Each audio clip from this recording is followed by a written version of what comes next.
Hey everyone, happy Monday, happy November 21st, happy Monday before Thanksgiving if you're in the United States. Happy just everything. We're so happy to have you here. As you can see, I'm the one that's starting off the show today, which is particularly irregular, but we have to just be very upset with our good friend Nakia. But he did send us a good message before about why he won't be here tonight.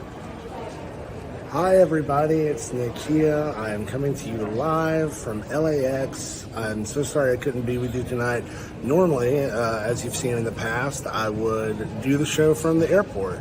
But today we take off right when the show starts. So I'm pre-recording this for you, and I'm going to send it to Josh and tell you guys how much I love you. And I can't wait to see you again in another 2 weeks. And have a happy Thanksgiving if you're celebrating. And if you're not, just know that I'm thankful for you. Okay, that's all I got. Talk to you soon. Back to you, Josh. Apparently, Elton John didn't plan his schedule around our broadcasting, so Nakia had to go and see Elton John instead of being here tonight with us. No, that's super awesome. And supposedly, if you watch Elton John's concert on Disney Plus, which I'm not promoting anything, but I'm saying if you want to watch the concert, you might see Nakia there because Nakia's taping, Nakia's concert he went to was the Elton John taping, so for Disney Plus. So tune in, look for Nakia. I'm sure he's bouncing around to Goodbye Yellow Brick Road and all those other wonderful things. And Nakia is a superstar traveling everywhere. I agree with you completely. But Nakia is just a superstar in general. We love Nakia, and we are very, very, very happy when he's here, and we're very sad when he's not. But that's okay because we have a wonderfully stacked a group tonight joining us for some really important and fun and important all three of those adjectives. I said important twice because it is a doubly important topic that we're talking about.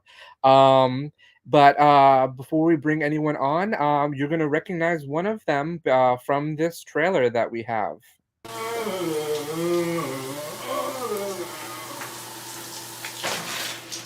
Hello? Hello?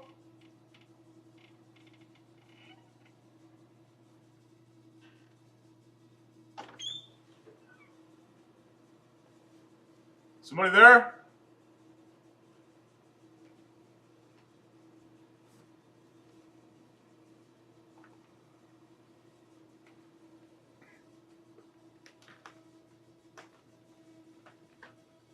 Somebody's there, come out.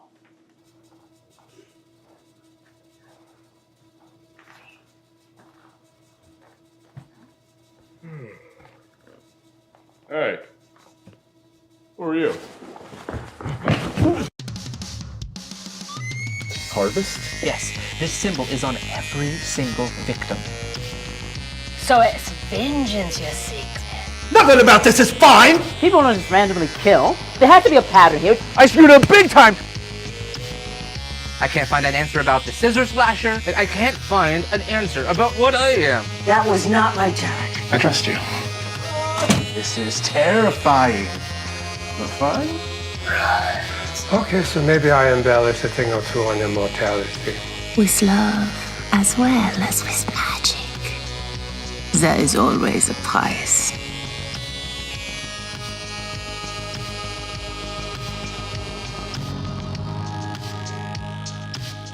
I'm very much looking forward to it.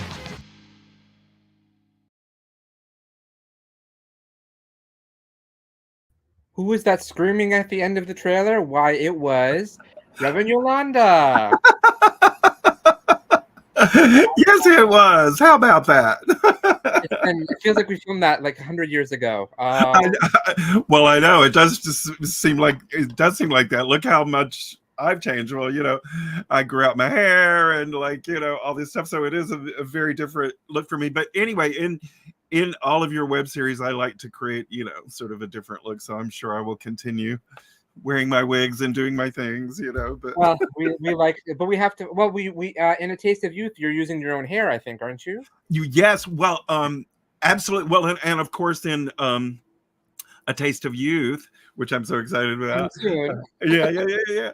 I'm using my own hair. So yeah, I'm actually using it mostly now, and I'm really happy about that. you know, Mhm. as we talk about Transgender Day of Remembrance, I feel so fully my trans femme genderqueer self, you know, these days. And certainly you've seen my evolution over the time that I've known you. And you know my story very well. So like before that, interestingly enough, when I was calling myself Roger, we have another guest that's going to come on during this segment who knew me as Roger. So AB has seen me for the past 20 years go through this amazing Oh, I didn't realize you knew transformation. AB for that long. Yeah, I've known AB for a really long time. And definitely, then Yeah. he's the whole spectrum of your Yeah. well, not the whole spectrum, but a A, lot of it, a a good lot chunk. of it. Yeah. By the way, before we get any further, I was promoting this on Twitter, and somebody messaged me who we had on the show a couple weeks ago because he knows you from being on your cable access show. Oh, you're kidding. His band was on his high school band was on your cable access show. Oh. He's like, "How do you know Yolanda?" I'm like, "Well, I know her very well." So, Indeed you do. he did the feature film Death Drop Gorgeous. He was one of the creators for that. Yes. His name is Brendan. Yes. He knows you from. So I said I'll have to tell her on the show that he remembers being on your show. So that's fantastic. Oh, those were glorious days. You know, in Vermont in the 90s. You know, so I really appreciate that. Yeah. 90s in general, but. And yes, I just have to Blood You Bear. I do always talk about Nikia being my Elton and me being her Bernie. So yeah, I agree with that completely. So I asked you on tonight, Yolanda, because I wanted to talk about Transgender Day of Remembrance. Yes, I'm excited that I can't even talk. But I wanted to bring you on. And you also suggested our next guest as well. Exactly. And I think, well, I'll let you explain why, and maybe you can introduce him since. I will. Yeah, I'd love to. Well, the reason why, you know, so this past weekend, as everybody knows, was, you know, a tremendous shock for all of us. Anyway, with the gunning down of people at the Q Club in Colorado Springs, and it just so happened to coincide with Transgender Day of Remembrance, which is always a challenging day for me, because on that day, if any of you don't really know what Transgender Day of Remembrance is, we honor you know, the lives of our transgender community, those transgender folks who have been murdered by violence, you know, and every year we usually read the names of those who have been killed this past year, and it was 47 people, and I guess 48 now with the trans man that passed in the Colorado Springs incident, and so they coincided, and you know, I just wanted to offer up love and respect to our community and all of its expression. And I'm going to, I probably on. Just a quick correction: 49, because a trans woman was also killed. Oh, a trans woman was also killed in Colorado. Okay, so yeah, so 49. And what we usually do is read the names of those that were killed. I don't know the last two names in Colorado, but I do have a link here to those folks who have been killed over the year, from Kansas City to Milwaukee to Rapid City, South Dakota, Seattle, Pittsburgh, Albany, Pennsylvania. Oh my God, Virginia. You know, Los Angeles, Lubbock, Texas, Morristown, Vermont, which so just, oh God, I was so sad. You know, everywhere. I've lived in Memphis, which I've lived in Detroit, McLean, Virginia, Detroit again, Sulphur Springs, Florida, Dallas, Texas, Kansas City, Jacksonville, Florida, Georgia, Mississippi, Houston again, Augusta, Georgia, you know, Chicago, Tennessee. I mean, and across the globe. I mean, Whew, 21 states in total this year, with Texas leading the way in killings. And of course, disproportionately, our Black trans community is more often murdered than our white trans community. And so I recognize my privilege as a white trans person. And, you know, I'm just honoring our community right now, and I'm feeling it so strongly. I am gonna put this in the chat here so you can look at all the names of the people, and I'm also going to put it on the on the in the group, yeah, YouTube chat so that folks can look, because let's stand together, y'all. I mean, it's not, and that's, you know, I didn't know that club in Colorado, but it seemed like it was a real, when I lived in a small town in you know, in Burlington, Vermont, and we only had one bar in the entire state, you know, for all of the community. You know, it didn't matter if you were GLB, you know, whatever you were, LGBTQA or I or whatever, straight, you know, I mean, like, the community was there for each other, you know. And that's what I feel like happened at the Q. You know, people immediately leaped on that guy and brought him down, you know. But we lost, you know, we lost 2 trans people and 3 more gay people, I think, you know. Here we go. Daniel and Aston and Kelly Loving were the 2 trans people who were killed.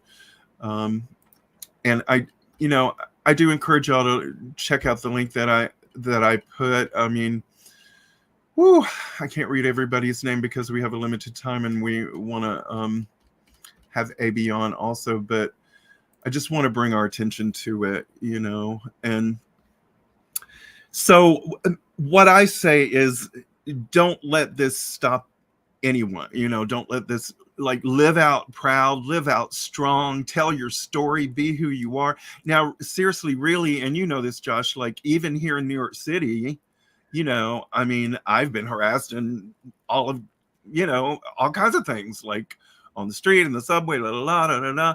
And well, you know, there's that person who's been throwing a brick through a club. Yes, Tim Moss is keeping us posted on the night. That's New York City, and that's crazy. Yeah. And then there's even there's possibly a group of people who are targeting gay men from clubs or on the apps and killing them in New York City, and that seems to be going around as well right now. And it's just and then, I mean, throw in the World Cup is in a country right now, which is very, and obviously the World Cup is not as prevalent in the U.S. as it is in other countries, but it's but in other countries right now that are watching it, they're watching it in a country which is punishes and possibly even sentences to death people who celebrate queer love. So it's, and FIFA itself has prevented the players from expressing support for queer people. So but so there's a lot. Let's bring AB in right now, Yolanda. Yeah, let's do. Tell us a little bit about AB. Yeah. All right. We're going to bring in AB and hello. Hello there. Hi, hey, Yolanda. Oh my God, I'm so happy to see you. Well, you know, AB is a playwright. He's a poet. He's an actor, a director, and producer. He was born in New York City, and that's where, you know, I met him. You said 20 years, and I'm like, it can't be. Oh my God. I think it is like around 2002 or 2003. I mean, you know, when we first started hanging out with you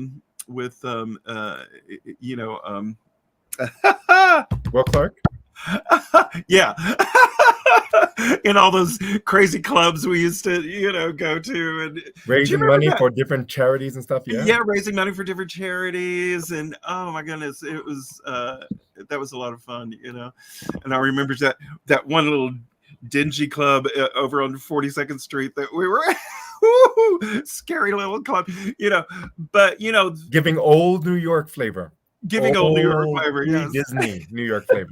The best kind of flavor, though. The old flavor. It's got a little Quite bland amazing. these days, so.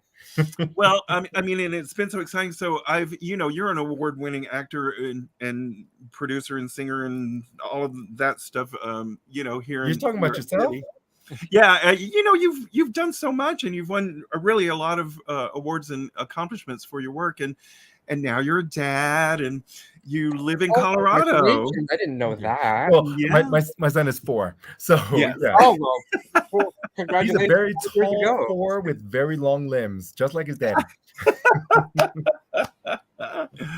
Well, I just thought we've been communicating a little bit lately, and today you posted this amazing poem, and I just thought it would be wonderful if you shared that, and just a little bit from your perspective about how you feel about what's going on and everything. For our viewers, just so they know, I was about to say, yeah. AB does actually live very, very close to the club, Q Club. I live about 5.5 miles away from the club, and I live in Colorado Springs currently. And wow, yeah, and to put in perspective for those who are watching, Colorado Springs has 1 gay piano bar and 1 gay club, and Club Q is that gay club. And to put in perspective, that piano bar is only 2 years old. So yeah, for about 20 years, that Club Q was the only place in town like that.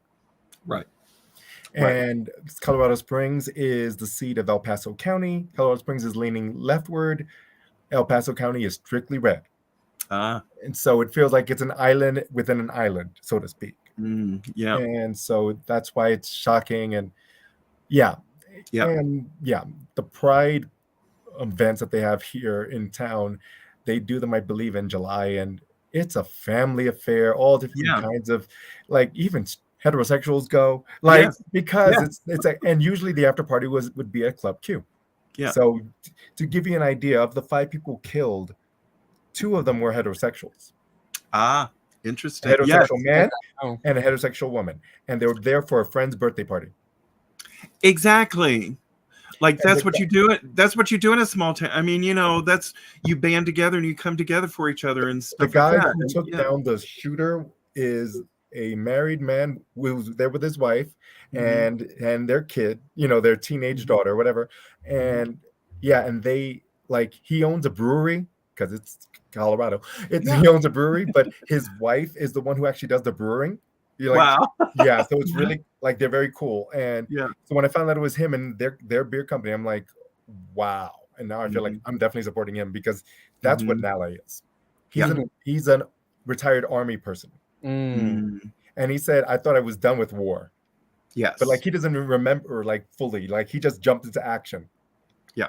And because of that, because they say the shooter is allegedly 6'6" and about 300 pounds. Oh, wow. Or over. That's a big person. That's a formidable person. Yes. Yeah. And also, apparently, and he was asking for help, the gentleman who was taking down the shooter, and people moved the guns out of the way. They said, this is what the New York Times quoted it as: a drag dancer used her, was hitting him with her heel, with her high heel. And I said, somewhere, Marsha P. Johnson be very proud. Yes. I should be like, hey, no mind. I know. So yeah. Wow. Woo. It's been rough. It's been hard, but yeah, you do get community. You get the feeling that people are banding together of all different kinds of, because they had a vigil at a Unitarian Universalist church. They had a vigil at a synagogue. Yes. They had people all different walks of life, because no, it's not acceptable. No, it's not. Yeah. And that's what we have to do, as our communities, here in New York City or wherever you live or whatever. I mean, we do this also in Vermont, and we come together and we say, no, you can't do this here. And that's the kind of network that we have to build with each other. We can't keep separating ourselves out into I'm this and you're over there. I mean, it's time that we all really understand this is all of our responsibility, Yolanda, I think this is a great time maybe for us to have AB read what he Oh wrote. yeah. I would love Would you mind that. sharing that with us? Mhm. Thank you so much, and thank you for having me here. Yes. As I hear dogs barking in my background. Okay, I'm gonna center you, so it's just you. I see you. No, thank you. Okay, this is called the 17th letter. Woke up to the news, stopped breathing, heart beating fast, had to check my pulse to see if I were truly awake, that this nightmare wasn't real. We just want to dance, dance, dance and be free. Raise our hands and be happy. Move our feet, live out our dreams. We want to live and just be. Don't show that in front of us, they'd yell. Do that in private, they'd scream. Oases were created, a little piece of safety wasn't good enough for you. We just want to dance, dance, dance and be free. Raise our hands and be happy. Move our feet, live out our dreams. We want to live and just be. Black ribbons, rainbow colors, and yet more candlelight vigils. Please check in and say you're okay. Can I see you and hug you today?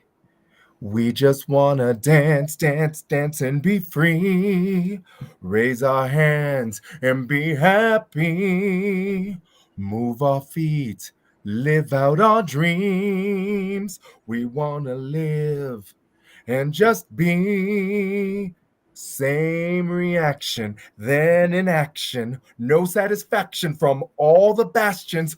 We, the people, want to be equal, pulsate and need a sequel. We must eradicate this evil. We just wanna dance, dance, dance and be free. Raise our hands and be happy. Move our feet, live out our dreams. We wanna live and just be. Trying to figure out what to do.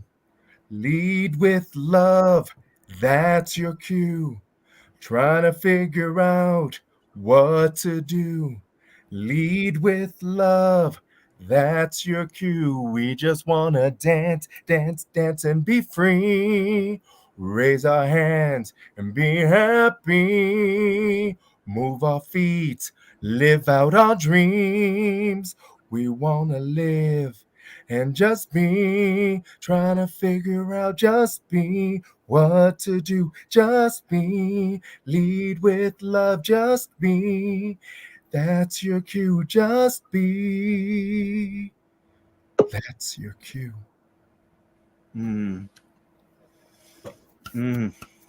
Yes. Thank you, AB. That was. Thank you. That was lovely. It was really, really beautiful. Lead with love and just be, Thank you so much. Thank you for having me on this. And thank you, Yolanda, for saying, I've got a friend. He got a show. I appreciate that. And Nikia's watching from the airplane. And Nikia! Yay! Using that good airport Wi-Fi. Yeah. Thank you, Nikia. That was really, really beautiful. I mean, that really captures, I think, a lot of our emotions about this experience. Yeah, it really does. And Nikia's about to take off. Oh, goodbye, Nikia. About to take off. Bye, Nikia. Yeah, they get mad when you leave your Wi-Fi on the plane. Yeah. You can depending on the flight, you can either pay them for Wi-Fi or you get their free Wi-Fi as well, but you can't stream anything with it. So exactly. Well, thank you so much. Well, thank you. It's been thank you, Avery. rough. It's been hard, and this just spilled out of me. It's not perfect, but it's what it is. It came out of me, and I waited a whole day because all these things were in my head, thoughts, words, feelings, and I said, let me sit with it for at least a day and before Yes. I put anything out there. But it course. was telling me, because I also have a piece about Pulse, so Oh, I didn't yes. want to have to write a part 2. That should Yeah. never have happened. And Yeah. so there shouldn't have been a part 1. And so it's been a rough weekend. Yeah, it It's been a rough has. weekend. Yeah. Thank you, Barbara. Thank you, Barbara. Oh, there she is. Oh, we love you, Barbara. Is there anything that the community is needing in the way of donations or anything that I do I not have a link, but I do know there is a GoFundMe that's Okay. happening, and they've checked to see that it was legit. And amazingly, there's like hundreds of thousands of dollars already donated. Wow. See, like whatever their original goal was, they like surpassed it. Oh my God. Just like that. Wow.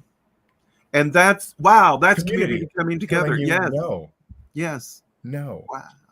So Yolanda, I think this might be a great time to wrap up with the song that you wanted to share with us tonight. Oh yeah. Do you want to introduce it before I play the video? Yeah, let me tell you what this is about. So AB, you'll kind of get this too, because you did meet me a long time ago when I was presenting really as Roger and hadn't fully embraced my trans femme genderqueer self.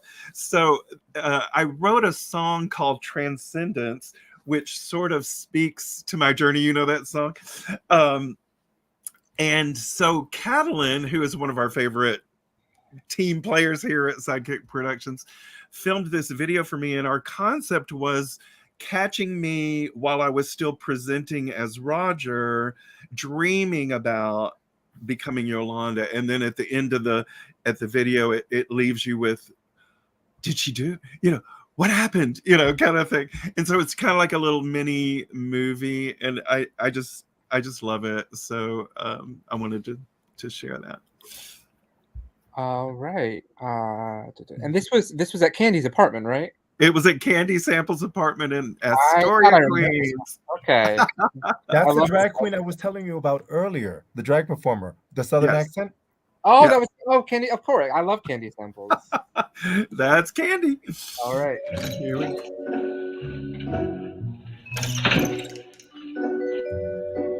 And this is the last time I ever wore men's clothes.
I get transported to the Transgender Forum website, which is a real website that has been very helpful to me.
Transcendence, radical fairy, genderqueer, where everything I thought I knew disappeared.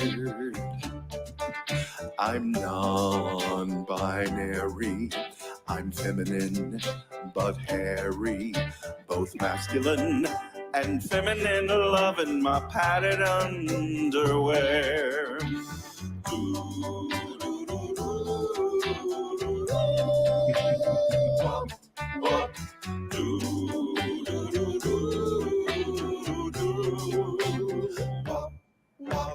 It doesn't matter what I choose to wear. My identity's not a bodily affair. And I know that it's hard to believe that my spirit transcends these boundaries. So you rock me and I roll you. And what is a gal supposed to do when there's more than two sides to this story? What do? I change the world's view. Oh, I'm living in transcendent light. My whole world is set right here. 'Cause I'm not afraid of who I am. I once was lost, but now I'm found. I'm living in, I'm kissing and hugging in. Transcendent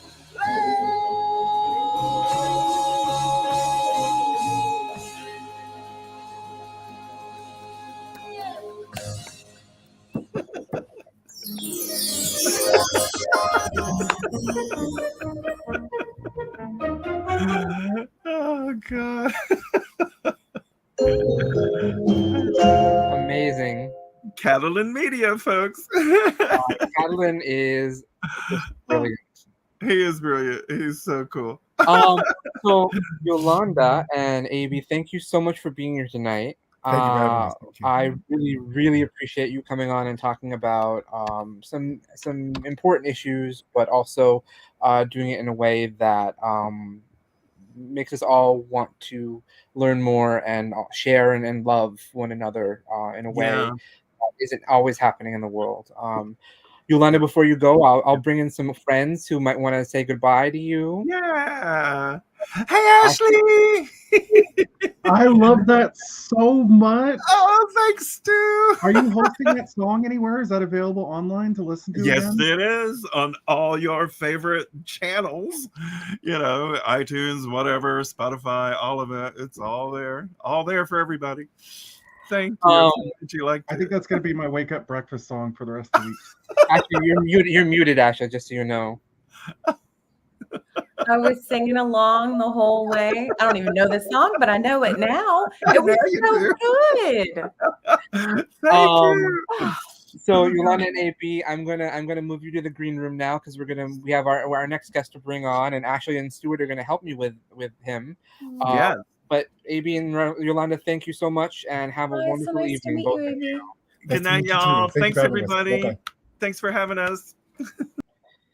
Well, Ashley and Stuart, I'm very, very excited to have you here with me tonight because I am so excited for our next guest. I have recently probably in September even, discovered a novel called White Trash Warlock, and it was pitched to me on TikTok because I'm doing the TikToks a little bit and everything. Yeah, you And are. one of the TikTokers I find, he talks about queer books and everything, and books about queer characters and all.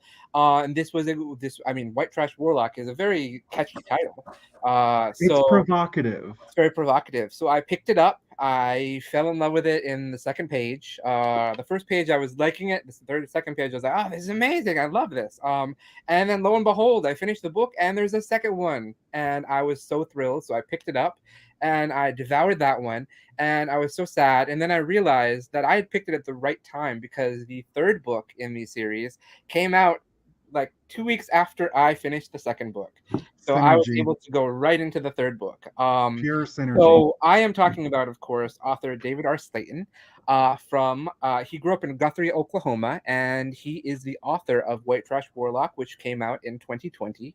And I'm going to bring him on to talk about this because it is an incredible, for me, an incredible series, and I love it. So, David, hello. Hi, thanks for having me. I love that you need Stu and Ashley to handle me like I'm that much trouble.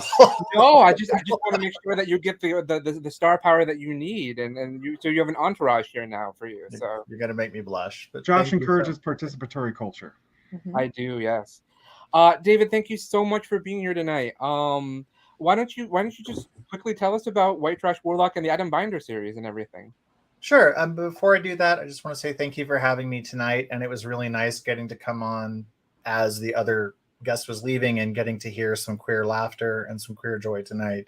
Being in Denver, Colorado, just about an hour north drive of the Springs, it's a really kind of needed that today. Yeah, AB, one of the, I don't know if you heard, but one of the AB, the guest, other guest was lives in Colorado Springs, so he lives 6 miles away from Club Q. So he was talking about that experience and everything. It's a very rough weekend for everyone, but especially our queer family in Colorado.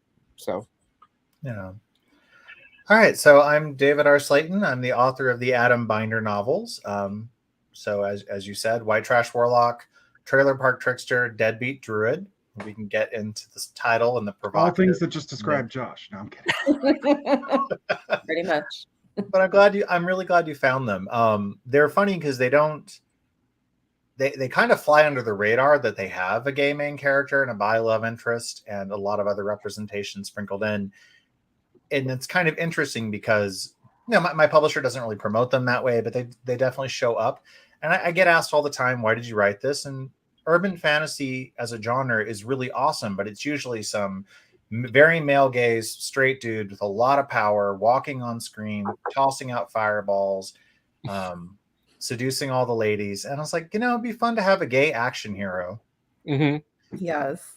But also to give him a lot more depth of character when it comes to, he, like me, Adam grew up in Guthrie, Oklahoma, in a trailer in the woods outside of Guthrie. Like me, he dealt with food insecurity and poverty. And being a bookish gay kid in the time and place where I grew up wasn't the easiest thing. So Adam shares that with me. Like me, he's a high school dropout. So it's nice to see people connecting with him. It's nice to see people finding these books and to, see themselves in Adam or vice versa and find ways to enjoy them and to escape a little bit. It's what I think. I mean, I actually grew up in a trailer as well, in upstate New York. So, for me, it was people. A lot about Adam that I connected with in a lot of ways. Coming from a small town, coming from a very judgmental town, coming from a lot of humble beginnings in that sense. So I think it's just really. It's just such an engaging series. From the beginning, it just captures you right away. And I love that you also talked about how you wanted to do somebody who didn't throw around fireballs and everything, because Adam, you stress, is not very powerful. So no. He's very much an underdog in many ways, and in the magical community, he's very low on the totem pole of power, and that's really, whenever he gets the first thing that happens in White Trash Warlock is he's handed this very large problem and he immediately tries to pawn it off on somebody else because it's like, this is way above my pay grade. And it was the romance that you developed, the love triangle, I guess, but specifically the romance between Vic and Adam is just such a, it's so authentic and real, and it feels like they feel like friends really when you're reading about them, and you're also very frustrated by them sometimes when they're like but just anyway, I'm nerding out here and everything because I'm so excited to talk to you because I really love these books and I'm really excited for people to read them because I think that they are. I'm surprised that you say that they're not promoted as queer books too. Was that a conscious decision on the publisher's part, or? I don't really know. It's funny because I think what happens is if you promote your book as being queer or you promote it as having gay leads, what happens is it tends to fall into the romance category. And this is not, it's urban fantasy. The romance and the love story is a really important part of the trilogy so far, and we may get more, we'll see. But it's not it's not a romance. It doesn't have the romance patterns.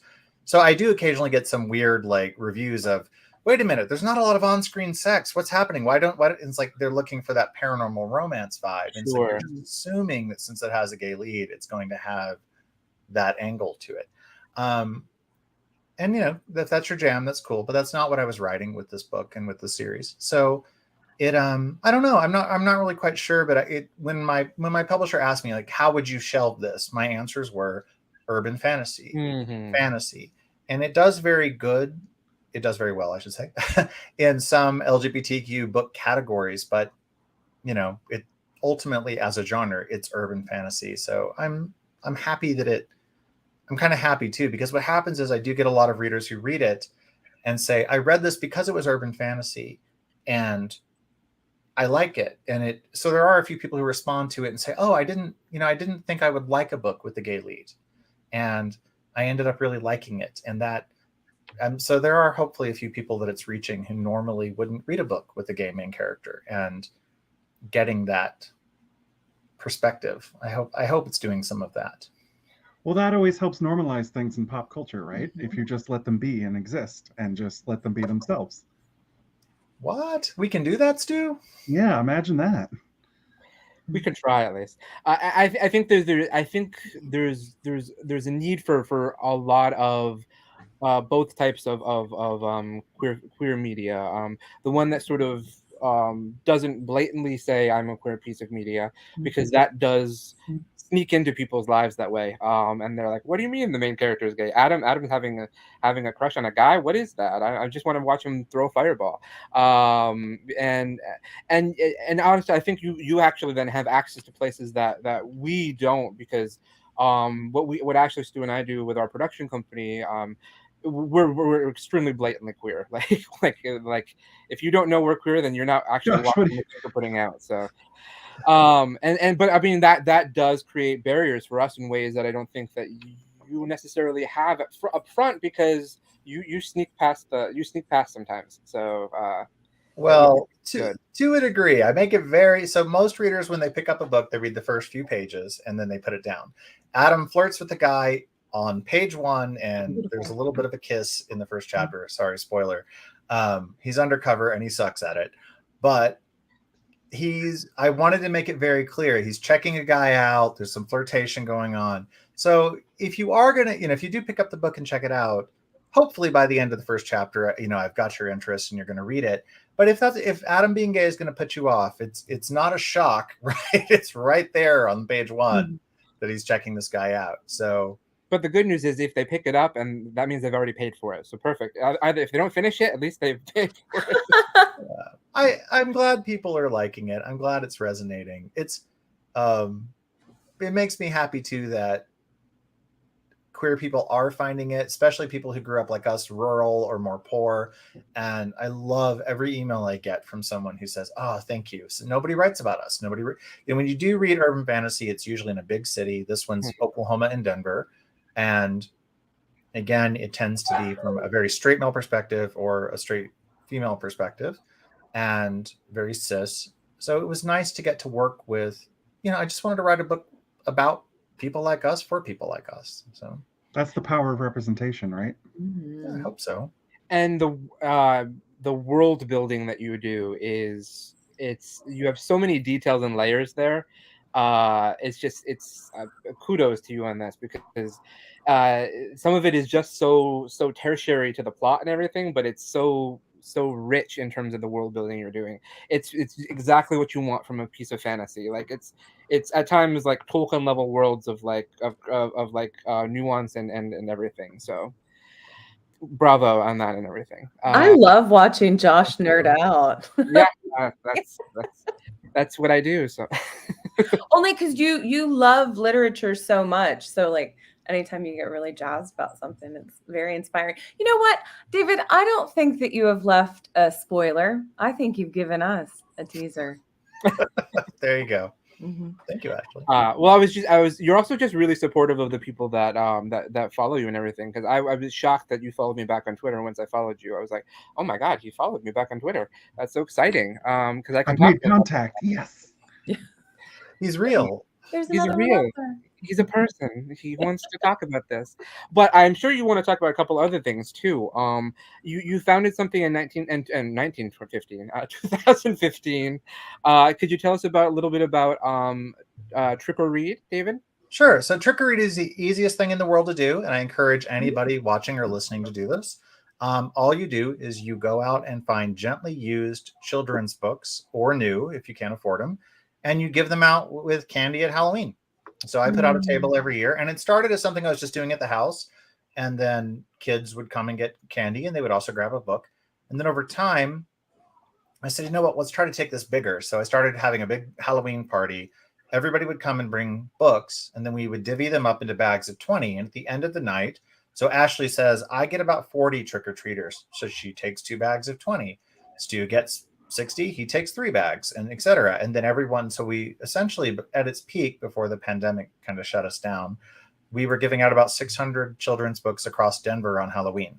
Oh, that's amazing. So That's reaching a lot of kids. Yeah. So we're hoping to get it going again and make it bigger. And one of the most important parts is we give out middle grade books and some young adult books, for the teenagers, along with full-size bars so I don't get egged.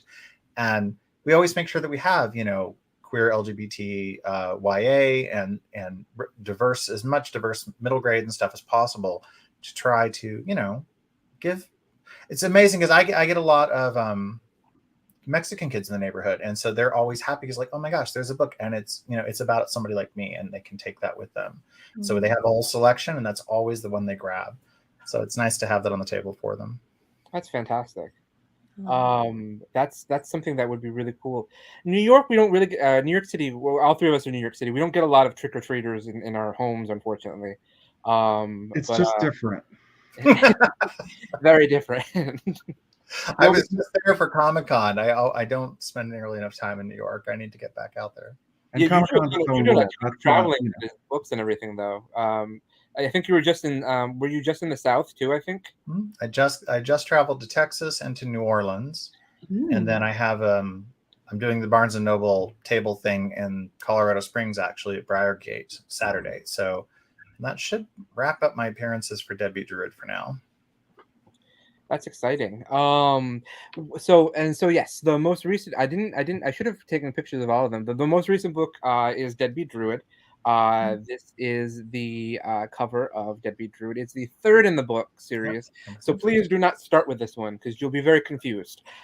Well, not very confused, but confused enough that you'll want to have started with 1 and 2. I think continuity is important.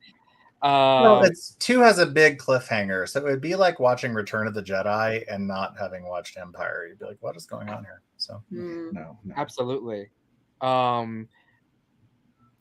Yeah, David, I think if you do this Trick or Read for Halloween, that's a really great way to do that. So maybe you can start it in your town as well. And so look at that, David has spread this around to another town then. So I love it. So many people they just picked it up. Some people do comic books, but most are doing kids books, and it's cool to watch it spread. Again, it's easy to do if you can afford it.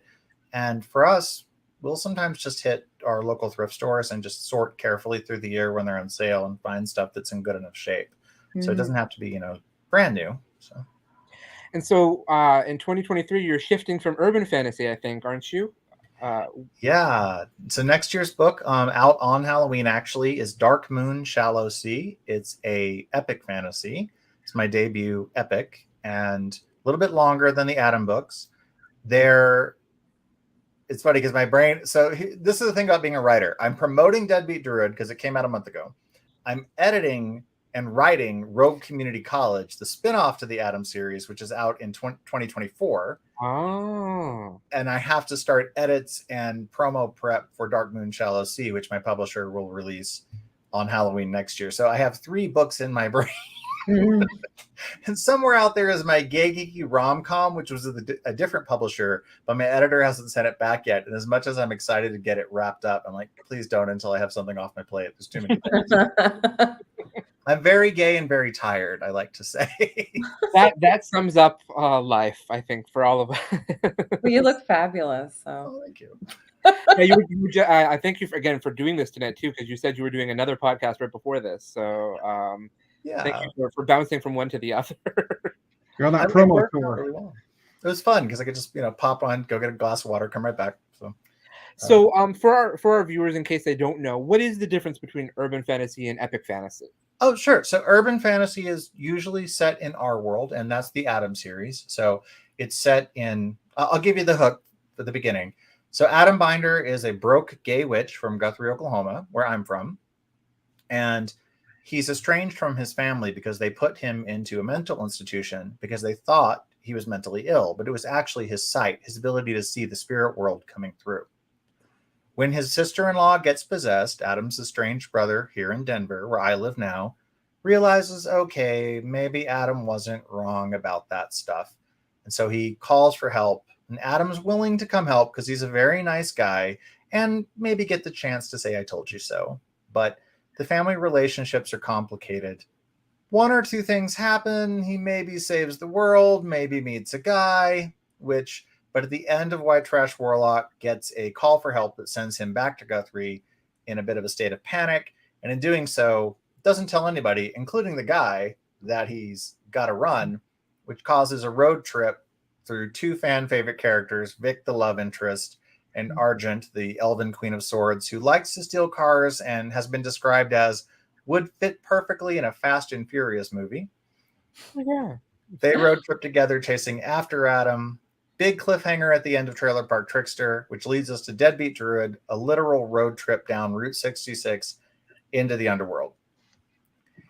So the Adam series you can hear it's got elements of our world, cars, but you layer into that magic. Things like Buffy or Supernatural fit really well in that genre, that they're very much urban fantasy, and they kind of launched it.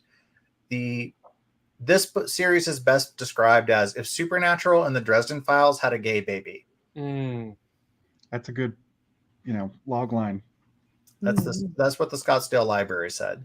So epic fantasy, though, is usually like Tolkien and set in a world of a completely original world that has a few layers similar to ours, right? Generally a little medieval Europe influence, maybe something else. And that's Dark Moon Shallow Sea. That's about a guy named Rafe. He's the last worshiper of the moon goddess, and her murder stopped the tides, darkened the night sky, but worst of all, left the ghosts of the dead without a path to the underworld. Rafe wants payback on the Knights of the Sun who killed her, breaks into their temple to steal a box, and he knows that it's a crypt. It's probably going to be bones, maybe some jewels and gold in there if he's lucky. Instead, he finds another guy, Kinos, sleeping inside the box.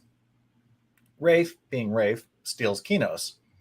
And as he rescues Kinos from the situation, he thinks he's found a friend, possibly a first love. And as the mystery unfolds, maybe, just maybe, the mystery to bringing back the moon. That sounds very exciting. It's fun. It's dark. If you like video games, it's Dark Souls meets Brandon Sanderson's Mistborn is how I like to pitch it. So. I got Stuart there on that one, so I got that. That's really, really cool. So for everyone, I think basically for our viewers, if you like Demon Doctor, which I know you do, Demon Doctor is one of our shows. It's an urban horror fantasy. If you like Demon Doctor, pick up the Adam Binder series because you will probably like that a lot too. I can pretty much guarantee it because I write Demon Doctor and I read this book, so I know that you will like it. So. Well, now I have to check out Demon Doctor. That sounds awesome. Oh, please do. I'll send you a link after because I follow you on Twitter, so I can do that. You know where to find me now. That's not a problem. I do. How can we pick up any of the Adam Binder novels? They're everywhere. Your local bookstore either has them or they can order them in. Amazon, of course, but I like to support the indies when I can. If you've got a local queer bookstore, go through them. Ask them to order them. Help them out. If you like audiobooks, they're great on audio. My publisher has a great narrator for them. He does an amazing job. And we just actually made Audible's Best of 2022 for Deadbeat Druid. Oh, congratulations. Which is Congrats. a pretty cool accolade. They're available on all the out too.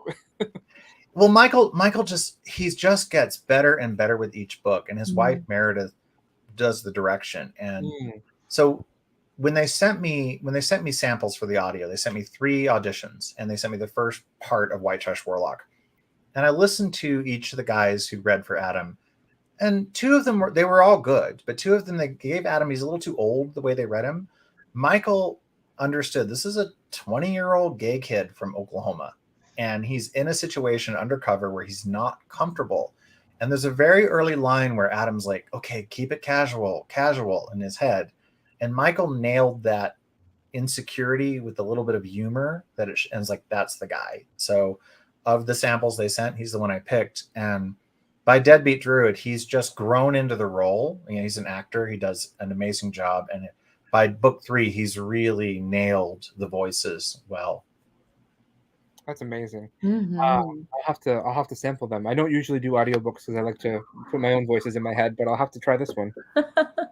I'm the same way. And there's a few stylistic choices I wouldn't have made, but again, it's all subjective to readers and what we all put our own stuff. I love an audiobook. It's like, read to me. You can nap, you can clean house, you can mow the lawn. You can do stuff. You can do. I love to organize and like clean while I listen to things. I have an electric mower just so that I can listen to audiobooks while I'm mowing the lawn. That's a good way to do it. That's You live in Colorado, so yeah. It doesn't smell and it's quieter. And what's cool is like when I'm done, I'm like, I smell fresh cut grass, not a bunch of diesel fumes or anything. So that's awesome. That is nice. That was the nice thing about having a riding lawnmower in upstate New York. So, which we don't have in New York City because we don't. We're not gonna mow the pavement and also. Yes, mow the pavement. David, where can people follow you online? If you go to my website, davidslayton.com, don't forget the R. There's a lot of Florida man types out there named David Slayton. So I'm easy to find there. But if you just Google David R. Slayton, I'm on Twitter as long as it holds together, if it holds together. And let's see, I'm on TikTok, but I'm not that funny, so I'm not great at TikTok. Instagram, Facebook, because I'm old. And I'm sure I'll land where everyone else lands, like if it's Hive or I'm watching Tumblr, like I'm watching the whole writing community on Twitter, trying to figure out where to go if Twitter implodes. So horror Twitter seems to have moved to Hive, is moving to Hive, is what it seems like. So yeah, and I'm following because I'm not technically a horror writer, but I caucus with them. Jonathan Mayberry blurbed the book, so and the Adam series has a little bit of horror to it. So I tend to hang out with the horror writers. They're also just the nicest people. They really are.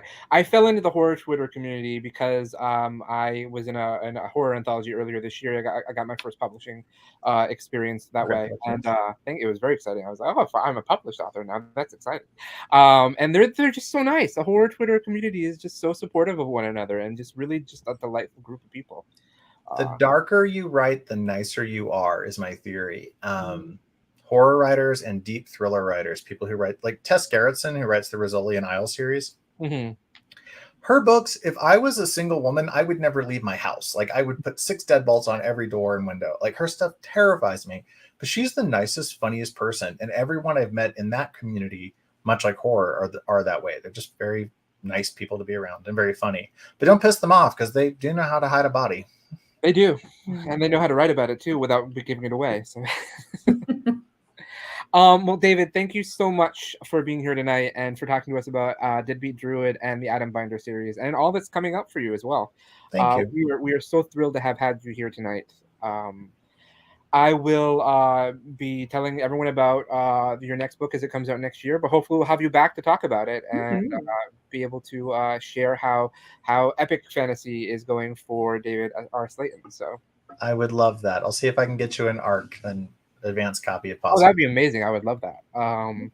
But thank you again so much. I can't wait to finish reading Deadbeat Druid. I'm savoring this. I'm not reading it. I'm trying to take my time with it because I devoured the first two so quickly.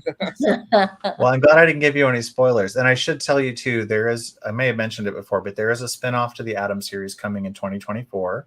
It's called Rogue Community College. By the end of Druid, based on who survives, who makes it out, you'll see the setup happening at the end of Druid. Oh, I can't wait. And we may get more Atom books, but we don't know yet. It'll take some while for the sales to wash out. So, all right. Well, have a great night, David, and thank you again. Thank you, guys. Thanks for having me. Bye. Ashley, Stewart, thank you so much for joining me tonight and talking to me with David and my newest nerd obsession. So, guys that are watching, Josh is being modest right now. He is like glowing inside and geeking out and having his geekgasm. Really, he is. Geekgasm? I've never heard of this, Stu. Yeah. Well, it's a term. It's a term for us geeks and nerds. I love it. You're just too popular, Ashley, to understand. Me? Yeah, I'm so popular. Popular. Anyway. Thank everybody for joining us. Yes, we're just about out of time, everybody. Thank you so much for being here tonight. I am going to wish that we could have spent more time together because it's such a short week, and then we have Thanksgiving, and I'm so thankful for everyone here, and I'm so thankful for everyone watching, and I'm so thankful that we get to make queer art together, and we get to do what we love. And just to bring it back a little serious, because we did start the show that way. It's been a very rough weekend for a lot of people, especially in the queer community, and it is really something that we can't forget, that we don't want to take for granted, that we do what we do together and everything. So, so thank you all, and have a happy Thanksgiving if you celebrate in the United States, and we will talk to you in 2 weeks. Bye-bye. Have a good night.